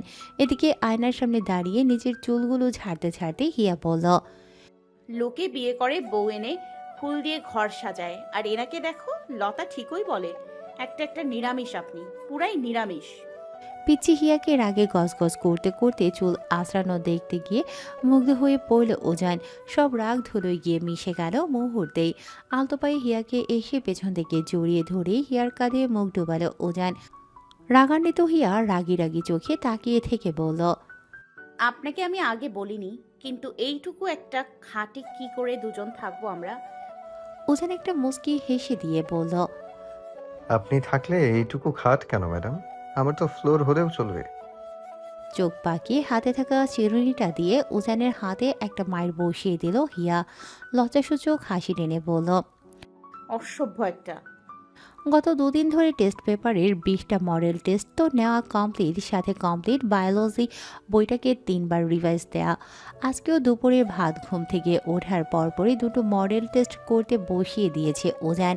হিয়ার তো এখন এমন অবস্থা যে সব হজম করবে না, না সাথে থাকা মানুষটাকে খুন করবে, কিছুই মাথায় ঢুকছে না এমন। হিয়ার জন্য গরম দুধ আর পাউরুটি নিয়ে হিয়ার পাশে এসে বসলো উজান। হিয়া উজানের দিকে তাকিয়েও আবার পড়াতে মনোযোগ দিল। এদিকে হিয়ার খোলা চুলগুলোর দিকে তাকিয়ে একটা বিরক্তসূচক ভঙ্গি এঁটে উজান বলল, কি অবস্থা করে রাখছো চুলগুলোর দেখি। হাতে চিরুনি নিয়ে হিয়ার পেছনে গিয়ে সেটাকে সুন্দর মতো আঁচড়ে একটা বেনুনি গাঁথতে শুরু করলো উজান। বেনুনি গাঁথতে গাঁথতে বলল, মন কি খুব বেশি খারাপ করছে শিশিরের জন্য? হিয়া কলম থামিয়ে উজানের দিকে চেপে এসে বসে বলল, খুব খারাপ করছে। আপনি তো বলছেন ভাইয়া ভালো আছে, আপনার সাথে নাকি ফোনেও কথা বলেছিল, তাহলে আপনি কেন আমার সাথে ভাইয়ার কথা বলে দিচ্ছেন না? উজান, আমার যে খুব কষ্ট হচ্ছে। আর একটা দিন ধৈর্য ধরো, আমি সব ঠিক করে দেবো হিয়া, প্রমিস। সত্যি তো, আর একটা দিনেই তো। হুম, কি যেন বলো একটা তুমি। পাক্কা প্রমিস। হিয়া মৃদু হাসল। বেনুনি গাঁথা শেষ হতেই হিয়া বেনুনিটাকে হাতে নিয়ে উজানের বুকে নিজের পিঠ ঠেকিয়ে হেলান দিয়ে বসে বলল, এত সুন্দর বিনুনি গাথা কার কাছ থেকে শিখেছেন? রোজ শিখিয়েছে। আগে মাকে মাথায় করে দিত, তখন শিখেছিলাম ওর কাছে। অনেক। আমাদের ভাই বোনদের মাঝে রোদের সাথে আমি কথা বলি। ইউনো, যত আবদার, ঝগড়া, খুনসুটি সব ওর সাথেই আমার হয়। আমাদের আলাদা একটা টান আছে। যতই সম্পর্ক থাক, আত্মার যে একটা কানেকশন থাকে না, সেটা একদম আলাদা থাকে। হুম, আমারও খুব প্রিয় রোদ আপু। এত সুন্দর আপু। ওর মনটা অনেক সুন্দর হিয়া। আমি বিশ্বাস করি শিশির ভাগ্যগুণে রোদের মতো একটা মেয়েকে পেয়েছে। হিয়া এবার কপালে ভাঁজ এঁটে মুখটা উপরে তুলে বলল, ও, তা আপনি বুঝি আমাকে ভাগ্য গুণে পাননি? উজান হিয়ার মুখের উপর মুখ ঠেকিয়ে বলল, দুপুরের জন্য সবজি রান্না করতে চাকু হাতে একটা কুমড়ো কাটছে হিয়া, সাথে রাগ মিশিয়ে গজগজ করতে করতে বলছে, এই গত 4-5 দিন থেকে কুমড়ো খেতে খেতে নিজেকেই একটা আস্ত কুমড়ো মনে হচ্ছে আমার। এত সবজি থাকতে এই কুমড়োটাই ওনার প্রিয় হতে হলো। কুমড়ো পটাশ একটা। এত কুমড়ো খায়, তবুও তো চোখের সমস্যা। লাভ কি হয় খেয়ে? অসহ্য। রাগে কুমড়োটাকে কাটা বাদ দিয়ে ভাতের সাথে সিদ্ধ বসিয়ে দিল হিয়া। পারবো না আর আজ ভাজিভুজি করতে, সিদ্ধ বসিয়ে একটু ঝাল ঝাল ভর্তা করে দেব, ওতেই চলে যাবে। একটু তো মুখের ফ্লেভারটা চেঞ্জ হবে। কুমড়োগুলোকে সেদ্ধ দিয়ে সকালের বাসন দুটো মাজতে যাবে, অমনি কলিং বেলের লাগাতার শব্দে আসি আসি বলে দৌড়ে ছুটে আসলো হিয়া। হয়ে গেল এত তাড়াতাড়ি বাজার উজানের। ওনা দিয়ে ঘামে ভেজা চোখ মুখ মুছতে মুছতে রুমের দরজা খুলতেই থমকে গেল হিয়া। এ কে এসেছে তাকে দেখতে? শিশির ভাইয়া? কিছু বলবে কি তার আগেই শিশিরকে দেখা মাত্রই কান্নায় ভেঙে পড়ল হিয়া। অবিরত চোখের নোনা জল খুব সুন্দর করেই বেয়ে যেতে থাকলো হিয়ার চোখ জোড়া দিয়ে। সেই কান্নার রেশ গিয়ে লাগলো শিশিরের শরীরেও। বোনকে কাঁদতে দেখে নিজেও অনেকটা আবেগে ভাসল সে। ভেজা চোখে হিয়ার দিকে এগিয়ে এসে হিয়ার মাথায় স্নেহের হাত রাখতেই দুহাতে শিশিরকে চাপটে ধরল হিয়া। বাঁধ ভাঙল তার কান্নার। কাঁদতে কাঁদতে হিয়া ক্ষমা চেয়ে নিতে থাকলো তার ভাইয়ের কাছে। আই এম সরি ভাইয়া, খুব খুব সরি। বিশ্বাস কর, আমি এরকমটা করতে চাইনি, কিন্তু হয়ে গেছে। ভয় পাইছিলাম সেদিন খুব। কাজী আঙ্কেলটাকে দেখে ভেবেছিলাম তুই সত্যি সত্যি আমার বিয়ে পড়িয়ে দিবি। আমি উজান স্যারকে হারাতে চাইনি ভাইয়া। আমি পারতাম না স্যারকে রেখে অন্য কাউকে। তুই আমাকে ক্ষমা করে দিয়েছিস তো? বল। কান্নারত বোনের চোখ মুছে দিয়ে শিশির বলল, পাগলি, তোর উপর রাগ করলে না তোকে মাফ করব? হ্যাঁ, একটু অভিমান জমেছিল। ওর সাথে ভালো আছিস, এটাই কি যথেষ্ট না আমার জন্য? হিয়া শিশিরের হাত মুঠো করে ধরে বলল, তুই সত্যি বলছিস তো? তুই তুই আমাকে ছুঁয়ে বল। তুই আর রেগে নেই আমার সাথে? তুই আর রেগে নেই আমার সাথে? তুই এখন আগের মতো কথা বলবি আমার সাথে? বল আমাকে। শিশির হিয়াকে অভয় দিয়ে বলল, বলবো। এদিকে এদের ভাই বোনের এই গদগদ আবেগী মুহূর্তের মাঝে এক ফালি হাসি দিয়ে রোমে এসে চিৎকার শুরু করলো রোদেলা। এটা কি হচ্ছে? আমাকে রেখে এরা নিজেরা নিজেদেরকে আদর যত্ন করছে দেখো। This is very bad. রোদেলাকে এত এক বুকে আগলে নিয়ে শিশির বলল, শান্তি মেটেছে এবার ম্যাডামের? ওজান আর হিয়ার নতুন সংসার দেখবে বলে মাথা একবারে চিবিয়ে খাচ্ছিল। পাগলি একটা। রোদ আহ্লাদে সুরে বলল, হয়েছে শান্তি। আর আজকে আমরা দুপুরে হিয়ার বাড়িতে খেয়ে তারপরই বিদায় নেব, কেমন? হিয়া শিশির আর রোদকে ভেতরে বসতে দিয়ে চটজলদি চা পানি করে আনতে গেল রান্নাঘরে। যেমনই হোক যেভাবে হোক এটা তো এখন তার একটা সংসার। আর তার বাড়িতে প্রথম তার ভাইয়া আর রোদাপু আসছে, যতটুকু পারা যায় মেহমানিত করতেই হবে তাকে তো নাকি। উজান শিশিরকে আর রোদকে নিজেদের রুমে নিয়ে এসে বসিয়ে দিয়ে গল্প দিতেই কিছুক্ষণ বাদে ট্রেতে চা আর পাউরুটি নিয়ে হিয়া হাজির। এদিকে পিচ্ছি হিয়াকে এভাবে কাজ করতে দেখে মুচকি হাসছে বাকি সবাই। রোদ ট্রে থেকে চা নিয়ে খেতে খেতে বলল, বাহ বাহ, আমার ননদিনই দেখছি খুব কাজ করতে শিখে গেছে। ভাইয়ের ইফেক্ট পড়েছে দেখছি। একদমই না আপু, বিশ্বাস করো, এটা যে আমার সংসার। আমি যে এখানে একটু নিজে থেকে কাজ করব তারও সাধ্য নেই আমার। আসছি থেকে পড়াশোনার বাইরে ঘরের একটা কাজে হাত দিতে দেয় না উনি। আজ তো তোমরা আসবে দেখে বললো রান্নাটা করে নিতে, নয়তো সারাক্ষণ বইয়ের ভেতরেই মুখ ডুবে থাকতে হয় আমার। এগুলো কি ঠিক বলো তো তুমি? হিয়ার কথায় মুচকি হাসল উজান। এদিকে বিছানার এক পাশ জুড়ে গাদা গাদা বইয়ের পাহাড় দেখে হাসি হার থামাতে পারল না রোদ। হাসতে হাসতে চোখে পানি চলে আসলো, কিন্তু এইসব দেখে নিজেকে আর নিজের বাঁধ ভাঙা হাসিটাকে আটকে রাখতে পারল না যেন সে। সত্যি ভাই, এটা তোর দ্বারাই সম্ভব। লাইক সিরিয়াসলি, তুই বিয়ে করে কোথায় হানিমুনে যাবার চিন্তা করবি? তা না তুই হিয়াকে। এসব হানিমুন ঘুরে বের হওয়ার জন্য অনেক সময় আছে রোদ। আজকে জানুয়ারির 8 তারিখ, মার্চ এপ্রিলের দিকে ওর ফাইনাল, সে খেয়াল আছে ওর? হ্যাঁ, তাই বলে এইভাবে প্লিজ এটা বলিস না যে তোরা কক্সবাজারে স্ট্রে করার পরেও সমুদ্র ঠিকমতো ঘুরে দেখিসনি। হিয়া কান্না কান্না কণ্ঠে বলল, সত্যি দেখিনি আপু, জানো আমি কত কি কল্পনা করেছিলাম। এই প্রথম কক্সবাজার যাচ্ছি, কত মজা করব, সারা দিন পানিতে খেলবো, সানসেট দেখবো। কিন্তু তোমার ভাই, সে কি করেছে জানো? শুধু একদিন আমাকে বিচে নিয়ে গিয়ে একটু শুধু সমুদ্রটা দেখিয়ে আবার এনে পড়তে বসিয়েছে। এগুলো ভালো লাগে বলো? সত্যি তো, this is really very bad Ujan. পড়াশোনা করাচ্ছিস করা, তাই বলে তুই মেয়েটাকে একটু আদর করবি না? এটা কিন্তু টোটালি আনফেয়ার। হ্যাঁ আপু, একটু বকা দিয়ে বুঝিয়ে দাও তো। এরপর থেকে যেন আমাকে অনেক অনেক আদর করে। সে তো আমাকে আদরই করতে চায় না। এরকম নিরামিষ কেউ হয় বলো তো তুমি? কথাটা বলতে বলতেই হুঁশ ফিরে আসলো হিয়ার। কাদের সামনে কী সব বলছে সে এগুলো? নিজের ভাইয়ের সামনে কিনা উজানকে বলছে তাকে আদর করে দিতে। ইস ইস ইস, লজ্জায় বোধহয় মাটিতে লুটিয়ে যায় মেয়েটা। সবাইকে নিজেদের দিকে ড্যাব ড্যাব করে তাকিয়ে থাকতে দেখে এক দৌড়ে রান্নাঘরে এসে পালালো হিয়া। কি হলো এটা? ভাইয়ার সামনে কিনা ধ্যাদ। এদিকে হিয়াকে লজ্জা পেতে দেখে উঠে আসলো রোদ। বুঝছে মেয়েটা ভারী লজ্জা পেয়েছে। রোদ উঠে আসতেই রুমের দরজা লাগিয়ে দিল উজান। চোখের ইশারায় শিশিরকে বলল পকেটে সিগারেট আছে কিনা। শিশির সিগারেট বের করলো ঠিকই, কিন্তু লাইটার সেটা তো রান্নাঘরে। বাধ্য হয়ে সিগারেটটা নিয়ে বিছানার এক কানিতে লুকিয়ে রাখলো উজান। না হলে হিয়ার যা চোখ দেখলেই বাড়ি থেকে বের করে দিয়ে দরজায় তালা দিয়ে রাখবে। উজান শিশিরের দিকে এগিয়ে এসে গাটা বালিশে হেলান দিয়ে বসে বলল, তুই যখন রাজি ছিলি তাহলে এত তাড়াতাড়ি বিয়েটা কেন করালি আমাকে দিয়ে, শিশির? আমি হিয়ার বিয়ে না দিলেও চাচির চাপে হয়তো রাজি হতে হতো আমাকে। হিয়া না বুঝলেও আমি তো বুঝি। চাচির চাইছিল না আমি বা হিয়া কেউ তার সংসারে থাকি। আফটার অল, সামনে ওনার মেয়ের বিয়ে, বাড়িতে আত্মীয় স্বজন আসবে, রুম লাগবে, আরও তো। তাই তুই হিয়ার বিয়ে দেওয়ার কথা ভাববি? ভাবতে তো চাইনি, বাধ্য হয়েছে। যাই হোক, আমি ভেবেই সিদ্ধান্ত নিয়েছিলাম। জানতাম চাচি শোনার মানুষ হবে না। তাহলে যখন আমার সাথে হিয়ার বিয়েই দিবি, তখন আমাকে আর হিয়াকে এতদিন এত সাফার করালি কিসের জন্য? কম আঘাত দিসনি কিন্তু তুই। জানতাম আমার বোনকে আমি যার হাতে তুলে দেব, তাকে একটু বড় করতে হবে না আমার? সে আমার বোনের জন্য কত দূর কী করতে পারে, সে আসলে কতটা ভরসাযোগ্য, সেটা আমাকে দেখতে হতো না? শিশিরের গায়ে একটা কুশন চটকে দিয়ে উজান বলল, তুই একটা হারামি শিশির, তোর আমার উপর বিশ্বাস ছিল না? বিশ্বাসের প্রশ্ন না ওজান, প্রশ্ন তোর বাড়ির লোকদের নিয়ে। জানি না কি করবি, এটা এখন তোর দায়িত্ব। তবে হিয়াকে নিয়ে এখনো রংপুরে ফিরিস না। চাচি এখন আমার সাথে কথা বলছে না। এ মাসের 25 তারিখে নীলের বিয়ে। উনি এক বাক্য জানিয়ে দিয়েছেন এই 20-25টা দিন যেন হিয়াকে নিয়ে বাড়িতে আর কোনো ঝামেলা না হয়। ঠিক আছে, আমারও একটু স্পেস দরকার।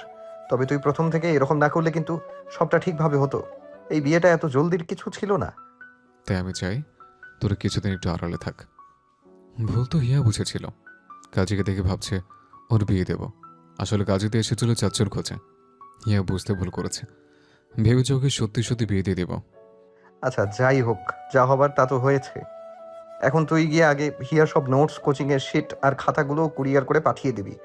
আমি চাই না এসবে জড়িয়ে ওর ভবিষ্যৎটা খাপছাড়া হয়ে উঠুক। শিশির উজানের হাতটা মুঠো করে ধরে নিয়ে বলল, আজ থেকে আমি আমার কলিজাটা তোর হাতে অর্পণ করলাম উজান।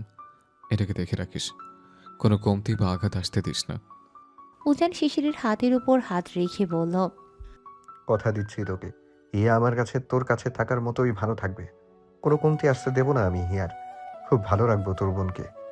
সেদিনটা হিয়ার হাতের কুমড়ো ভর্তার সাথে রোদের রান্না করে নিয়ে আসা মুরগির কষা মাংসের সাথে খুব জমিয়ে খাওয়া শেষে একটা লম্বা আড্ডা দিল চারজন। দেখতে দেখতে সময় ফুরিয়ে কখন সন্ধ্যা নামলো সেই হিসেব মেলাতে ব্যর্থ হলো হিয়া। এদিকে তো শিশিরকে যেতেও দিতে ইচ্ছে হচ্ছে না তার। ইস, যদি আমরা চারজন এভাবেই এক ছাদের নিচে একসাথে হাসি মজা আনন্দে কাটিয়ে দিতে পারতাম রোজ। আমাকে ফোন করবি কিন্তু ভাই, না হলে আমি কিন্তু ভেবে নেব তুই এখনো আমার উপর রাগ করে আছিস।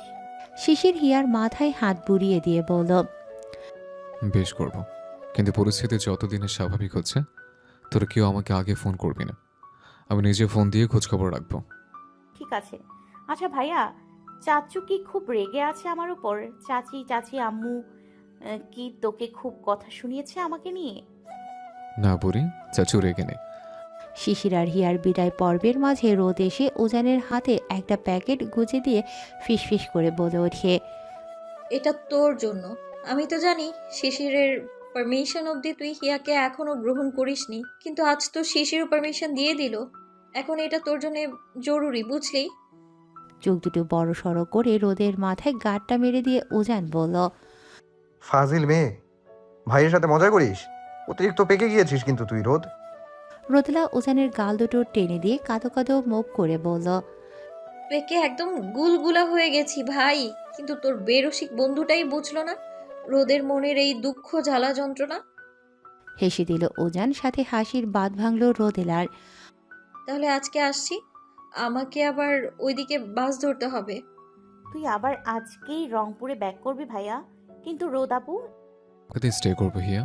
তবে এখানে হয়তো আসতে পারবো না, কাল বাড়ির সবাই আসছে। মনটা ছোট করে হলেও হাসি মুখে শিশির আর রোদকে বিদায় দিল হিয়া আর উজান। আজকে সত্যি দিনটা অনেক পরিপূর্ণ ছিল। এই কয়েকদিন অনুতাপের আগুন যেভাবে হিয়াকে পিষে মারছিল, আজ যেন সব কষ্ট দুঃখ অভিযোগ জীবনের পাতা থেকে মুছে গেল নিমিষেই। দরজা লাগিয়ে রুমে এসে বিছানার উপর বসতেই হাসি হাসি মুখে বালিশটা কোমরে গুজে দিয়ে আজকে সারাদিনের কথা ভাবতে গিয়ে আবেগে জর্জরিত হয়ে পড়ল হিয়া। সত্যি উজান কথা রেখেছে, বলেছিল আজকে সব ঠিক করে দেবে, আর তাই করেছে। আজকে নিজেকে অনেক সুখবতী মনে হচ্ছে হিয়ার, যেন এই পৃথিবীতে তার মতো সুখী আর দুজন নেই। এদিকে হিয়ার ভাবনার মাঝে হঠাৎই নিজের গায়ে দেয়া শার্টের বোতাম খুলতে খুলতে হিয়ার দিকে ঝুঁকে আসলো উজান। কপালে ভাঁজ এঁটে উজানের দিকে তাকাতেই আটকে উঠল হিয়া। কি করতে কি চাইছে এই লোকটা? খেয়ে ফেলার ফোন দিয়ে আসছে নাকি? এসব কি বলছেন? এসব কি করছেন? জামা কাপড় কেন খুলছেন আপনি? হিয়াকে বিছানায় ফেলে দিয়ে উজান বলল, আদর করি না আমি, একটুও করি না। আমি তো রোদ আপুকে ওটা কথার কথা বলেছি না। আপনি তো আমাকে। চুপ। আজ এত আদর দেবো যে সেটার হিসাব গুনতেই তুমি কাহিল হয়ে পড়বে মিস মুনতাসির, উপস মিসেস শাহরিয়ার। এই তো চলল জীবন, সাথে চলল উজান হিয়ার একটা ছোট্ট সংসারের যাবতীয় কারবার। উজানের সাথে থাকতে থাকতে সময়গুলো কিভাবে ফুরিয়ে আসলো জানা নেই হিয়ার। উজানের সাথে ওই ছোট্ট রুমে খুনসুটিতে ভরা রঙিন রঙিন দিন পার করতে থাকলো হিয়া। কখনো উজানের জন্য স্পেশাল চা রান্না করা, কখনো রাত বিরাতে উজানের সাথে ছাদে বসে জ্যোৎস্না বিলাসে নিজেদের মাতিয়ে তোলা, কখনো ছুটির দিনে মুখ লুকিয়ে কোনো জায়গা থেকে ঘুরে আসা, সাথে কখনো পড়াশোনা করতে করতে উজানের বুকে ঘুমিয়ে লুটিয়ে পড়া, ঘুমন্ত হিয়াকে ঠিকমতো শুইয়ে দিয়ে নিজেও হিয়াকে আগলে ঘুমিয়ে যাওয়া, কখনো ঘুম থেকে না উঠতেই উজানের হাজারটা বায়না, আবার কখনো পড়ার থেকে বাঁচতে মিছিমিছি হিয়ার ঘুমের ভান করা।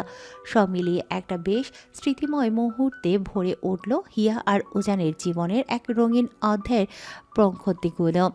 ওদিকে হিয়ার খোঁজ করা বাদ দিয়েছে চাচি আর চাচু, তারা আপাতত তাদের মেয়ে বিয়ে নিয়েই ব্যস্ত ছিল এতগুলো দিন। ওইদিকে উজানের মা, উজান আর হিয়ার বিয়ের খবর জানলেও সেটা বাড়িতে সবার থেকে লুকিয়ে যায়। উজানের এই এতদিন বাড়ি থেকে নিরুদ্দেশ থাকার ঘটনাটাকে তিনি ফ্রেন্ডদের সাথে একটা লং ট্রিপের কথা বলেই চালিয়ে যেতে থাকেন। তার সাহসে কুলায় না শাহরিয়ার বাড়ির নরপশুগুলোর সামনে সত্যিটা উন্মোচন করার। কিছুদিন বাদে যখন উজানের বাবা ফরেন থেকে দেশে ব্যাক করবেন, তখন তিনি তার হাজব্যান্ডকে কি জবাব দেবেন সেটা ভাবতেই যেন ওনার ভয় দম আটকে যাবার মতো অবস্থা। আকাশ জুড়ে কালো মেঘের থোকা থোকা ঘন স্তূপ। সকালে সূর্যের সরু কিরণের দেখা মিললেও হঠাৎ জানুয়ারি মাসের আকাশ জুড়ে একরকম ঝড়ের আগমনী বার্তা যেন প্রকৃতিকে বিচারকের কাঠগড়ায় দাঁড় করিয়ে প্রশ্নবিদ্ধ করছে। প্রশ্ন তুলছে তার এই ছন্দপতনের কারণ কি। এখন তো হাওয়া উচিত হাড় কাঁপানো ঠান্ডার আমেজ, সাথে শৈত্যপ্রবাহের ভয়ে গরমের খোঁজ, কিন্তু তা না হয়ে শীতের ভেতরে বর্ষাকে টেনে এনে কাকে ভেজাতে চাইছে এই বর্ণিল প্রকৃতি।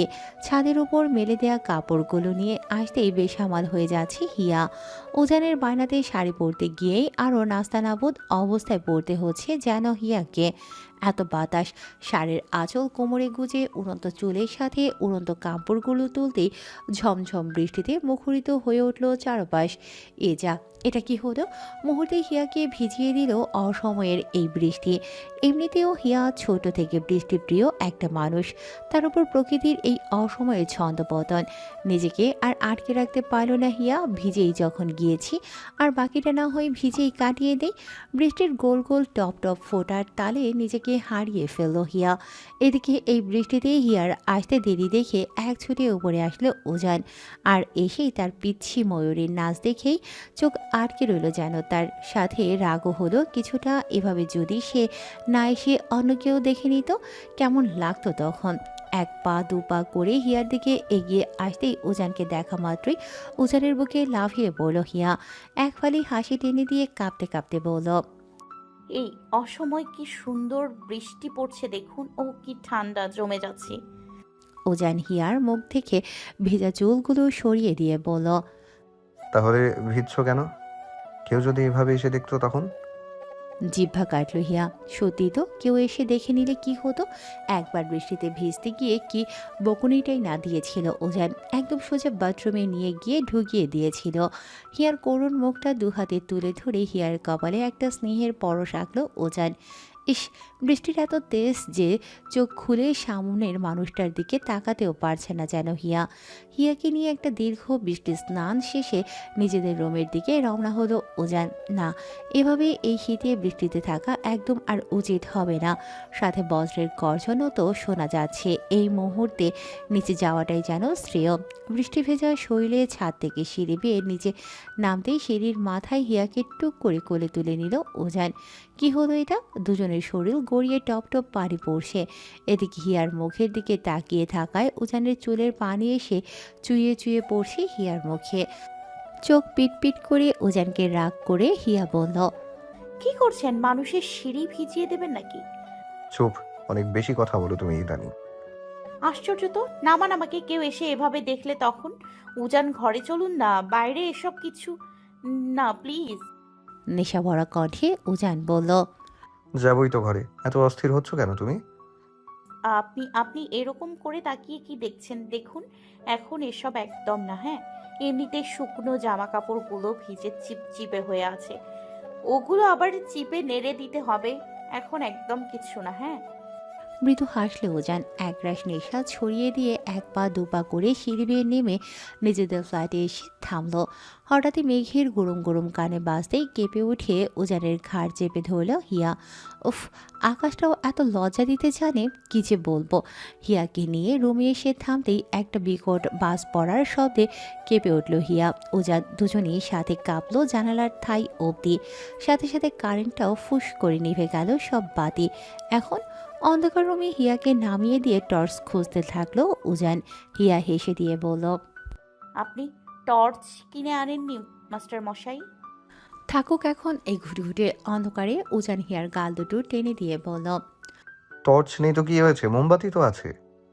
দরজাটা ভালো করে লাগিয়ে দিয়ে দুটো মোমবাতি জ্বালিয়ে নিয়ে রুমে আসলো উজান। একটা রাখলো ডাইনিংয়ের এক কোণে, আরেকটা রাখলো তাদের রুমে বিছানার পাশের ছোট্ট টোলটায়। অন্ধকারের মাঝে মোমের আলোয় এক আলাদা আভা ছড়িয়ে পড়ল নিমিষেই। ঠাই দিয়ে শিরশির করে আসতে থাকা বাতাসে পর্দা উঠতে থাকলো। এই বুঝি উড়ন্ত পর্দার সাথে এই বাতাসে নিভে যাওয়ায় মোমবাতির রক্তিম আলো। কিন্তু নিভল না তার আগে বারান্দার ঠাই সহ জানালার ঠাইটা আলতো করে লাগিয়ে দিল উজান। হিয়ার র্যাক থেকে নিজের একটা কুর্তি উঠিয়ে নিয়ে ওয়াশরুমের দিকে পা বাড়াতেই হিয়ার হাত ধরে হিয়াকে নিজের বুকে এনে ফেলল উজান। চোখ পাকিয়ে হিয়া বলল, এটা কি হচ্ছে দেখুন, আমার ভীষণ শীত করছে, আমি এখন চেঞ্জ করব। কে শুনে কার কথা হিয়াকে ছাড়লে তো উজান ভেজা শাড়ির ভেজা আঁচলটা একটানে মুঠো করে পেঁচিয়ে ধরে হিয়াকে জড়িয়ে ধরল উজান। চোখজোড়া বন্ধ করে তপ্ত শ্বাস ছাড়তে শুরু করলো হিয়া। হিয়ার কোমর থেকে হাত সরিয়ে হিয়ার ঠোঁট জোড়া নিজের দখলে আগলে নিল উজান। হার মানতে হলো হিয়াকে, হার মানতে হলো তার অবাধ্য প্রেমিকের অসময়ের প্রেম বিলাসের কাছে। হিয়াকে নিয়ে নিজেদের ভালোবাসার রাজ্যে মগ্ন হয়ে পড়ল উজান। বাহিরে বৃষ্টির ঠান্ডা আমেজ, কিন্তু ভেতর ঘরে বিরাজ করতে শুরু করলো প্রেমের উত্তাপ। দুদিন পর জানুয়ারির শেষের দিকে শৈত্যপ্রবাহের প্রকটটা ঢাকাতে বিরাজ না করলেও ভোরের দিকে শরীরের কিছু না জড়িয়ে ঘুমানোটা বড্ড কষ্টের। আর এই শীতেও হিয়াকে সকাল সকাল বই নিয়ে কম্বলের ভেতর মুড়িয়ে রাখছে উজান। যদিও ব্যাপারটা প্রচণ্ড চটে আছে হিয়া। আর চাটা, জাস্ট এই চাটা ম্যাথ করে দাও। আই প্রমিস সারাদিন আর একবারও আমি বই নিয়ে বসতে বলবো না। দেখো উজান, কাল রাতে কিন্তু 2টো পর্যন্ত পড়িয়েছো, হ্যাঁ? এখন যদি আরও অঙ্ক করিয়ে দিতে হয় তাহলে আমি কিন্তু ভাইয়াকে ফোন দিয়ে এক্ষুনি বলবো আমাকে বাড়ি নিয়ে যেতে। কি বলবো? আচ্ছা যাও, চারটে করতে হবে না, দুটো তো করো। আরে এগুলো তো আমি পারি করতে, আর কত করব? হ্যাঁ, বেশি বেশি করলে বেশি বেশি প্র্যাকটিস হবে। উজান, তুমি কি সত্যি চাইছো আমি তোমাকে রেখে ভাইয়ের কাছে চলে যাই? কি যাব বলো, যাই। রাগান্বিত হিয়াকে বুকের ভেতর মুড়িয়ে নিয়ে রাগ করতে করতে উজান বলল, ঠিক আছে, এখন ছুটি দিলাম, বাট রাতে কিন্তু অঙ্ক করে নিয়েই ছাড়বো আমি। ক্লিয়ার? রাগে উজানের পিঠে খামচি বসিয়ে দিল হিয়া। এত বাজে এই লোকটা। ধর, আর এক সপ্তাহ পর যাব না রংপুর, দেখব তখন এত কি করে সাজিয়ে রাখে। কুমড়ো পটাশের বাচ্চা একটা। এমনি এমনি আর হিটলারের ডাকতে মন চায় না, অসহ্য একেবারে। আজও রোজকার মতোই শিশির দোকানে এসে তার হিসেবের খাতার সব হিসেব মিলিয়ে দেখতে ব্যস্ত। আজকে মনটা তার সব কিছু থেকে অনেকটা হালকা লাগছে। একটা শান্তি, একটা ভালো লাগা, একটা অদ্ভুত অনুভূতি আজ তার মাঝে বিরাজ করছে। তার তো ভয় ছিল হিয়াকে নিয়ে। কার হাতে তুলে দেবে সে তার এই সন্তানতুল্য বোনকে? যার হাতে তুলে দেবে সে পারবে তো হিয়াকে তার মতো করেই গড়ে তুলে সারা জীবন আগলে রাখতে? আজ শিশিরের সব দুশ্চিন্তা মিশিয়ে গিয়েছে। এরপর আর তার যাই হোক, উজান তো আছে হিয়ার ঢাল হয়ে। আর তার বিশ্বাস উজান সারা জীবন শুধু হিয়ার ঢাল না, সে তো সারা জীবন হিয়াকে ঝিনুকের মতো আবরণে আগলে রাখা খোলস হয়ে হিয়ার সারা জীবন জুড়ে থাকবে। আজকে নিজেকে আরেকটু বেশি হালকা লাগার কারণ তার আর তার রোডরানির একটা সাজানো পরিপাটি, যতটা পারা যায় গোছানো আর ভরপুর সংসার সাজাতে যা যা করতে হবে অনেকটাই তার হাতের নাগালে এখন। ইঞ্জিনিয়ার এসে সব গুছিয়ে দিয়েছে। ছাদ ঢালাইয়ের কাজ কমপ্লিট। এখন শুধু পাঁচিল তুলে সেটাকে সাজিয়ে নেওয়া বাকি। সেটা সাজাতে যা যা দরকার ইট সিমেন্ট বালু সব এসে প্রস্তুত। কাল থেকে তার রোদরানির স্বপ্নে আঁকা বাড়িটার কাজের দ্বিতীয় শুভারম্ভ হবে। সাথে গ্রাম থেকে পাওয়া কাঠগুলো দিয়ে যা যা ঘরের জিনিস বানানো যায় সব অর্ডার দিয়েই দোকানে এসে বসলো শিশির। সেই অর্ডারের মেমো হাতে রোদকে নিয়ে তার এক সাজানো সংসারের প্রতিচ্ছবি ভাবতে গিয়ে মুচকি হাসল সে। এরপর না হয় ভবিষ্যতে যা হবে দেখা যাবে। দরকার পড়লে রোদকে তার পরিবার থেকে ছিনিয়ে আনবে সে। দেখব কে কী ক্ষতি করতে পারে তাদের। কিন্তু শিশির জানতো না এই রামধনু ওঠা আকাশটা মুহূর্তেই এক কালো ছায়ায় ঢেকে গিয়ে এক বিশাল ঝড় বয়ে নিয়ে আসবে তার জীবনে। তার সাথে রোদ, হিয়া আর উজানের জীবনটাকেও লণ্ডভণ্ড করে দিয়ে পুরো বিধ্বস্ত করে ছাড়বে। অর্ডারের মেমোটা মানিব্যাগে ভরে রেখে যেই হিসাবের কলমটা ধরতে যাবে অমনি বিভৎস এক চিৎকারে কেঁপে উঠল শিশির। কি হচ্ছে এসব? শিশির চেয়ার থেকে ওঠার আগে দুজন পুলিশ এসে শিশিরের উপর এমনি চড়াও হয়ে উঠল যে তারা তো শিশিরের গায়ে হাত তুললই, সাথে শিশিরকে বাঁচাতে এসে ছোট্ট পলাশও তাদের সেই পাথর সমান আঘাতের হাত থেকে রেহাই পেল না। তারা হায়নার মতো ঝাঁপিয়ে পড়ল শিশিরের উপর, হিংসাত্মকভাবে জখম করতে থাকলো শিশিরকে। সাথে লণ্ডভণ্ড করে দিল দোকানের যাবতীয় সব কিছু। বাকি কর্মচারীরা সবাই পুলিশের ভয়ে বাহিরে এসে দাঁড়িয়ে পড়ল। কেউ বা প্রতিবাদ করতে চাইল কিন্তু সাহস জোটাতে পারল না। তারা ব্যবসার সব মালামাল ধ্বংস করে একটা রণক্ষেত্র তৈরি করলো জায়গাটাকে।